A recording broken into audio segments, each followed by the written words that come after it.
Three men sit for a photograph on a stone terrace overlooking the Black Sea. One is visibly frail, thin, drawn, wrapped in a heavy cape despite the mild Crimean winter, his hands trembling slightly in his lap. He has 2 months left to live, though almost no one in the photograph knows it yet. To his left sits a stout, cigar-less man in a greatcoat, squinting against the light, privately convinced his empire is already slipping away even as he negotiates to save it. To his right, a mustached man in a marshal's uniform sits perfectly still, utterly unbothered, because for the first time in the war, he holds more cards than either of the men beside him. Franklin Roosevelt, Winston Churchill, Joseph Stalin. In 1 week on this stretch of Crimean coastline, these three men would redraw the map of the post-war world, deciding the fate of Germany, the borders of Poland, the future of half of Asia, and the lives of millions of people in countries whose own leaders weren't in the room, hadn't been consulted, and in some cases wouldn't find out what had been decided about their future for years. No election ratified what happened at Yalta. No parliament voted on it beforehand. Three men, one of them dying, met for 8 days, and the consequences are still being argued about 80 years later. This is the story of the conference that built and broke the peace. Part 1. Three Men, Three Agendas. By February 1945, the outcome of the war in Europe was no longer seriously in doubt. Soviet forces had swept through Poland and Romania and were less than 50 miles from Berlin. American and British troops were pushing toward the German border from the west. The only real question left was what the peace would actually look like, and each of the three men traveling to Crimea that February had a very different answer in mind. Stalin refused to travel far from Soviet territory, citing his doctor's advice, which meant Roosevelt and Churchill each made long, exhausting journeys to reach him instead, Roosevelt flying nearly 7,000 miles from Washington, stopping first at Malta to coordinate strategy with Churchill before continuing on to the Crimean coast. The location itself, a war-ravaged Black Sea resort still scarred from recent fighting, wasn't chosen for comfort. Churchill, surveying the setting, is said to have remarked dryly that it was the Riviera of Hades. Each leader arrived with a distinct set of priorities. Roosevelt wanted two things above all: Soviet participation in a new United Nations organization, which he believed could prevent a Third World War, and more urgently, a firm Soviet commitment to join the war against Japan once Germany fell, something American military planners believed could save hundreds of thousands of American lives in an eventual invasion of the Japanese home islands. Churchill's overriding concern was Poland, the country Britain had technically gone to war to defend back in 1939, along with preserving what remained of British imperial influence in a world increasingly dominated by two much larger powers. And Stalin arrived wanting exactly what a nation that had lost an estimated 27 million people wanted: security. Specifically, a buffer zone of friendly, Soviet-aligned governments across Eastern Europe that would never again allow an invading army to reach Moscow's doorstep, plus substantial reparations from Germany to help rebuild a devastated Soviet economy. It's worth being honest about the power dynamics in that room, because they shaped everything that followed. Roosevelt was gravely ill. Historians and physicians who have studied the accounts describe him as looking old and thin and drawn, suffering from congestive heart failure that would kill him just 2 months later. Churchill was physically capable but acutely aware that Britain's global standing had been permanently diminished by the war, eclipsed by the two emerging superpowers on either side of him. Stalin, by contrast, arrived essentially as the victor on the ground, his armies already occupying most of the territory the conference would spend the next week arguing about. The Big Three did not meet as equals. They met as three men in very different positions, one of them privately dying, deciding the fate of a continent. Part 2. The fate of Poland. If one single issue defined, and ultimately poisoned the legacy of Yalta, it was Poland. The problem was straightforward and brutal. Poland's pre-war eastern border had been drawn along what was known as the Curzon Line, and Stalin was demanding that Poland's entire territory shift roughly 100 miles westward, the Soviet Union permanently absorbing Poland's pre-war eastern provinces, with Poland compensated by taking German territory in the west instead. More contentious still was the question of who would actually govern Poland. Britain and the United States recognized the Polish government in exile, based in London, which had fought alongside the Allies throughout the war. The Soviet Union, whose army now physically occupied the entire country, had already installed its own rival government, based in the city of Lublin, stacked with Polish communists loyal to Moscow. Neither side would back down entirely. The compromise reached at Yalta was deliberately vague, in the way that failed compromises often are.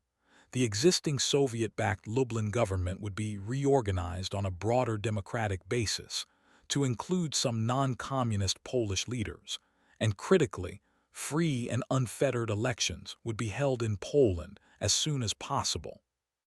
That single phrase, free and unfettered elections, became, within just a few years, one of the most bitterly cited broken promises of the entire 20th century.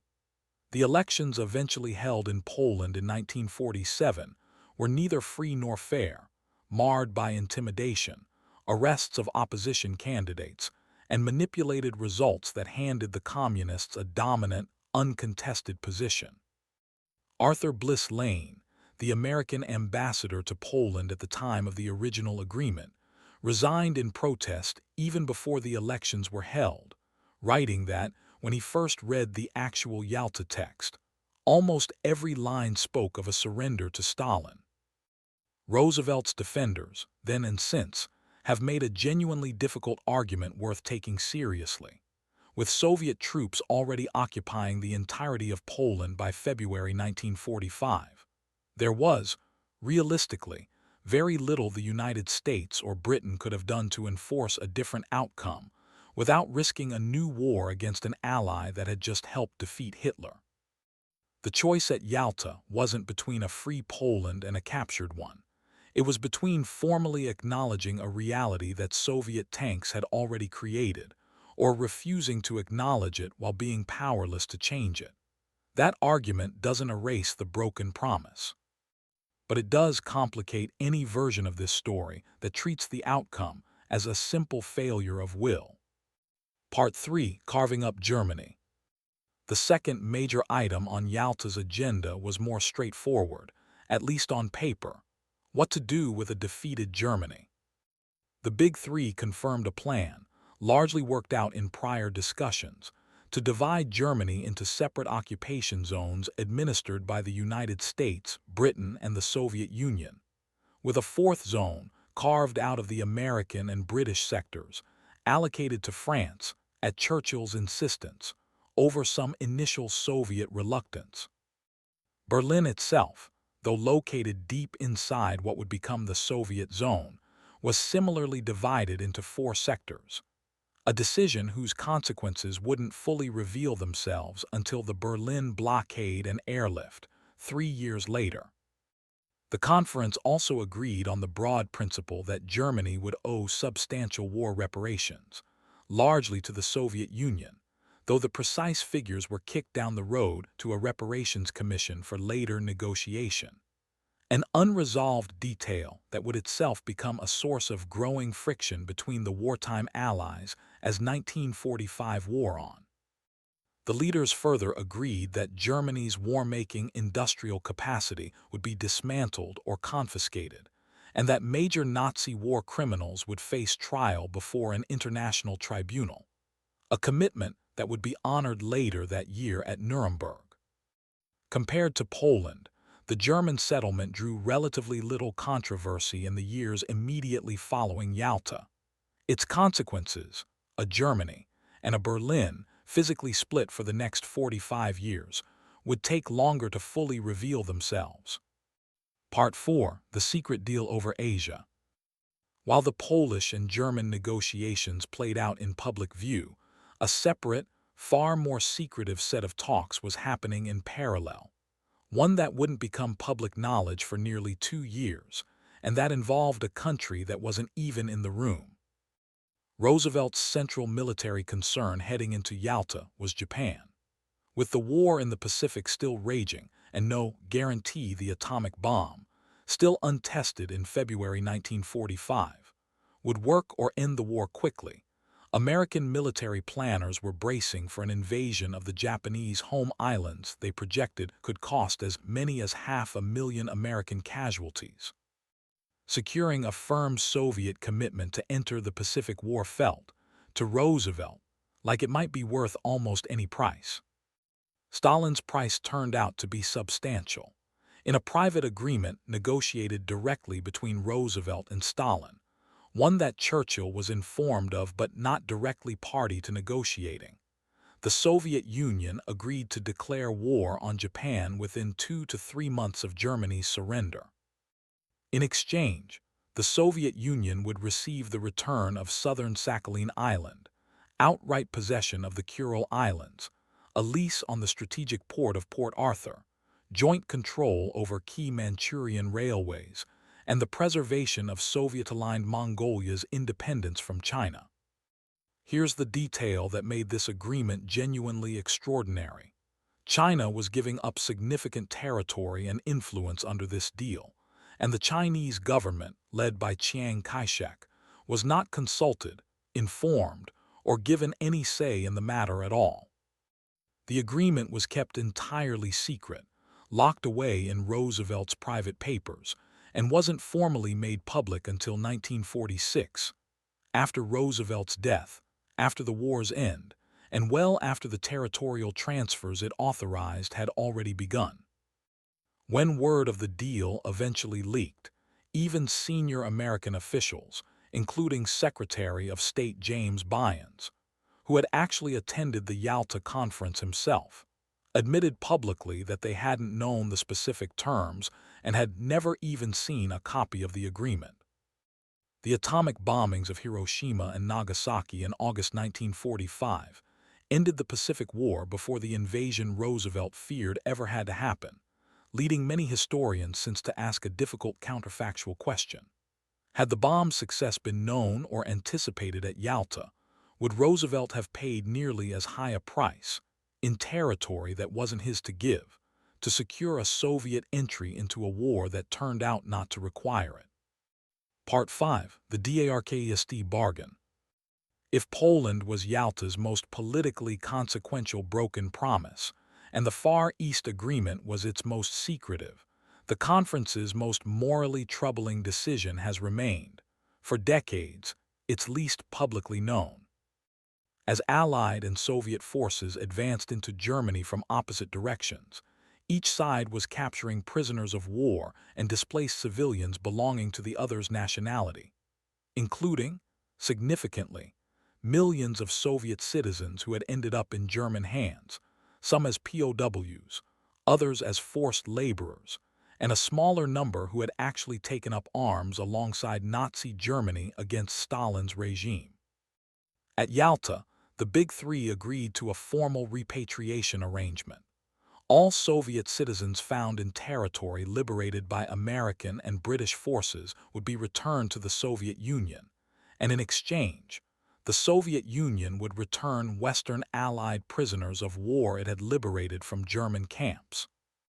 On its face, it read as a straightforward reciprocal humanitarian arrangement. In practice, it became one of the war's most disturbing post-war tragedies. Many of the Soviet citizens being sent back, later estimates range from several 100,000 into the millions, did not want to return, for good reason. Under Stalin, any Soviet citizen who had fallen into German hands, regardless of the circumstances, was liable to be treated as a suspected collaborator or traitor. Western forces, honoring the Yalta Agreement, forcibly repatriated enormous numbers of these people anyway, using deception in many cases, and outright physical force, including bayonets and rifle butts in others, to compel people onto trains and ships bound for the Soviet Union. Many of those returned were executed or sent to Soviet labor camps almost immediately upon arrival. This program, later given the grim retrospective name Operation Keelhaul, remained largely unknown to the American and British public for decades, surfacing gradually through the writings of Soviet dissident Alexander Solzhenitsyn and later historical investigations. Winston Churchill, who along with Foreign Secretary Anthony Eden had agreed to the arrangement, later defended it as a grim wartime necessity, reasoning that refusing Stalin's demand risked the Soviets retaliating by refusing to release the Western Allied prisoners of war still in their custody. Whether that justification adequately weighs against the fate of the people who were sent back is a question historians still debate, and it's one worth sitting with rather than resolving too quickly in either direction. Part 6. The United Nations and the Spy in the Room. Not everything decided at Yalta was contested or secret. The conference also produced real, lasting agreement on the structural framework for a new international body, the United Nations, including the contentious question of voting power. Stalin had initially pushed for all 16 Soviet republics to hold separate seats and votes in the UN General Assembly. The Big Three eventually compromised on 3 Soviet seats: the USSR itself, plus Ukraine and Belarus, alongside an agreement establishing veto power for the 5 permanent members of the new Security Council, a structure that still governs the UN today, 80 years later. It's worth naming a controversy connected to these UN negotiations directly, because it became one of the most politically explosive post-war disputes in American history, and it deserves an honest, careful treatment rather than a simple verdict either way. Among the American delegation's mid-level advisors at Yalta was a State Department official named Alger Hiss, who helped draft technical language on issues including the Polish boundary question, and later played a significant organizational role in the UN's founding conference later that year. In 1948, Hiss was publicly accused by a former Communist Party courier, Whittaker Chambers, of having secretly passed classified documents to Soviet intelligence during the 1930s. Hiss denied it under oath and was ultimately convicted of perjury in January 1950, the statute of limitations on espionage itself having already expired. For decades, the case remained bitterly contested, becoming a defining flashpoint of the early Cold War and helping launch the career of a young congressman serving on the investigating committee, Richard Nixon. Hiss maintained his innocence until his death in 1996. The available evidence has shifted meaningfully since then. Declassified Soviet intelligence cables, released in the mid-1990s as part of the Venona program, appear to identify a Soviet source codenamed Ailes, present at Yalta, and traveling on to Moscow afterward, in terms that many historians who have studied the documents believe point most plausibly to Hiss, though a small number of researchers have argued the description could fit a different official who made the same trip. It's a genuinely disputed historical question, not a fully settled one, and this video won't pretend otherwise. What's not seriously disputed, however, is a separate and important point. Even historians convinced of Hiss's guilt generally agree his actual influence over the substantive outcomes at Yalta was quite limited. A mid-level advisor working on UN technical language, not someone shaping the major decisions on Poland, Germany, or the Far East. The rooms where the real bargaining happened were, by multiple accounts, thoroughly bugged by Soviet intelligence anyway, meaning Stalin likely had detailed knowledge of American and British positions regardless of anything any single advisor may or may not have passed along. Part 7. The Reckoning. Yalta was received, at the moment it concluded, as a triumph. Roosevelt returned to Washington and told Congress the conference represented the end of the old system of unilateral action and exclusive alliances. A new era, he hoped, of great powers working together. He would be dead within 8 weeks, never living to see how the agreements he'd signed would actually play out. The reckoning came fast. Within 2 years, the broadly representative Polish government had hardened into a one-party communist state, alongside similar transformations in Hungary, Romania, and Bulgaria. In March 1946, in a speech in Fulton, Missouri, Churchill, no longer prime minister, having lost the 1945 election even before Yalta's full consequences were known, declared that an iron curtain has descended across the continent, a phrase that would define the next 4.5 decades of global politics. The war's end had not produced the cooperative peace Roosevelt had hoped for. It had produced a new, colder conflict, with the map drawn substantially at Yalta serving as its opening battle lines. In the United States, the political fallout was severe and long-lasting. As Eastern Europe fell to communism and China's own civil war ended in a communist victory in 1949, a wave of domestic recrimination asked, bitterly, who lost Poland and who lost China? As though these outcomes had been within America's power to prevent, rather than the product of military realities already on the ground by the time diplomats sat down to negotiate.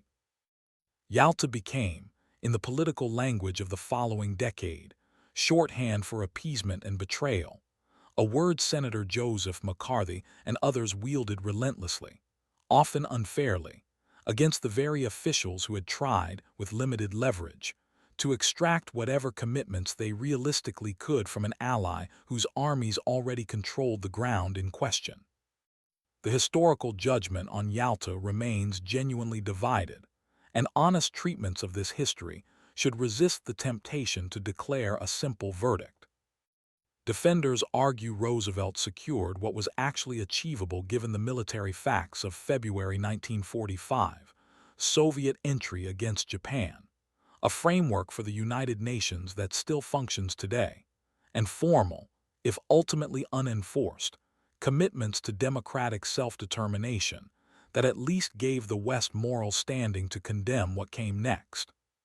Critics argue that Roosevelt, gravely ill and perhaps overly confident in his personal rapport with Stalin, gave away more than circumstances strictly required, formally legitimizing a division of Europe that might have been contested harder, and that the Far Eastern deal in particular handed away territory that wasn't Roosevelt's to give at all.